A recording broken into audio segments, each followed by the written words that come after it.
All right, so this pattern is starts with a grid, and the first time you do it, you want to make sure that it's not too small, because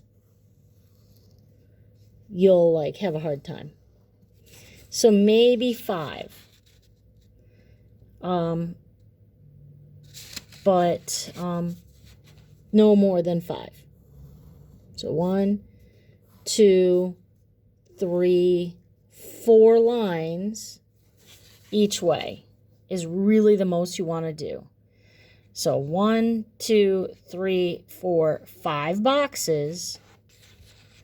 1, 2, 3, 4, 5 boxes going each way. You create 5 boxes with 4 lines. So 1, 2, 3, 4.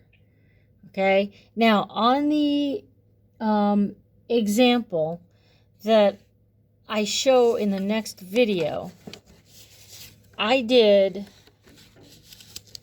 1, 2, 3, 4, 5.5 boxes. And I'm going to recommend that you follow all the directions from that. All right, but we're just going to have it 5 by 5. So I was 1 box, 2 box, 3 box, 4 box, 5 box. Okay, so start out with 4 lines going in each direction so that you create 5 boxes. All right, go to it, and then after you do this part, go to part 2. It's a short part, isn't it? But that's all.